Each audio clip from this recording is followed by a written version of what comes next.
मनमोहन सिंह भी ईमानदार थे।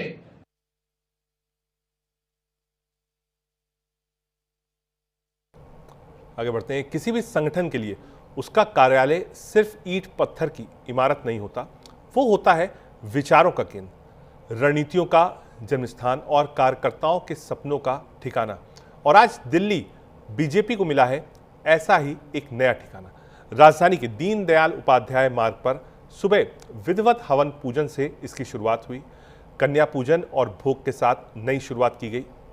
मुख्यमंत्री रेखा गुप्ता, बीजेपी के राष्ट्रीय संगठन महामंत्री बीएल संतोष, प्रदेश अध्यक्ष वीरेंद्र सचदेवा, मंत्री मनजिंदर सिंह सिरसा, सांसद मंत्री प्रवेश वर्मा, कमलीत सहरावत और आशीष सूद समेत कई वरिष्ठ नेता सुबह से मौजूद थे। शाम को ओपनिंग के वक्त राष्ट्रीय अध्यक्ष जेपी नड्डा, प्रधानमंत्री नरेंद्र मोदी ने फीता काटा। हम आपको विजुअल्स भी दिखा रहे हैं। और प्रधानमंत्री ने कहा कि कोई भी जो दफ्तर होता है वो कार्यकर्ता के लिए और उनके लिए किसी मंदिर या देवालय से कम नहीं होता है।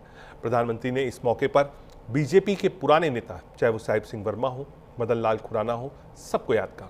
क्या कुछ कहा प्रधानमंत्री ने, सुनाते हैं आपको। कई वर्षों के अंतराल के बाद दिल्ली में आज भाजपा की सरकार है। दिल्ली के लोगों ने अपने सपनों, अपने बेहतर भविष्य की उम्मीद भाजपा पर जताई है।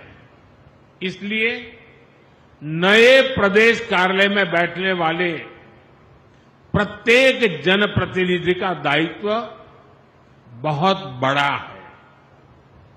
दिल्ली के लोगों की अपेक्षाओं को पूरा करने के लिए दिल्ली भाजपा, हमारी ये सरकार कठोर परिश्रम कर रही है। झुग्गी बस्तियों में रहने वालों के लिए नए घर बनाना, दिल्ली के सैकड़ों सरकारी स्कूलों, अस्पतालों को बेहतर बनाना, दिल्ली में सैकड़ों इलेक्ट्रिक बसें चलवाना, यमुना जी को साफ करवाने के लिए दिन रात मेहनत करना, यमुना जी के तट पर शहर के दूसरे हिस्सों में शानदार लिविंग स्पेस बनाना, मेट्रो, फ्लाईओवर के काम को गति देना। दिल्ली सरकार दिल्ली के नवनिर्माण में लगी हुई है।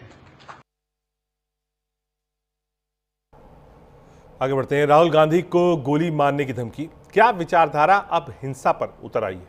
एक टेलीविजन बहस के दौरान एक राजनीतिक प्रवक्ता और एक वाक्य, राहुल गांधी के सीने में गोली मारी जाएगी, ये वाक्य महज जुबान की फिसलन नहीं थी।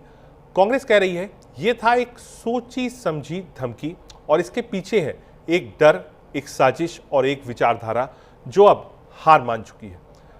कांग्रेस ने सीधे बीजेपी और आरएसएस पर निशाना साधा है। कहा है वैचारिक हार के बाद अब चुप कराने का नया एजेंडा चल रहा है। पार्टी प्रवक्ता पवन खेड़ा ने साफ कहा, पहले गालियां दी, अब गोलियों की बात हो रही है। और ये सब हो रहा है जब राहुल गांधी देश भर में लोगों से जुड़ रहे हैं। क्या कुछ कहा पवन खेड़ा ने, आपको सुनाते हैं। हिंसा कायरता की आड़ नहीं होती, अहिंसा वीरता का सर्वोच्च गुण होता है। और ये गुण हमने अपने आजादी के आंदोलन में देखा, जब अहिंसा के रास्ते से हमने अंग्रेजों को हराया। एक छोटा सा ब्रेक, आप देखते रहिए न्यूज़ 8।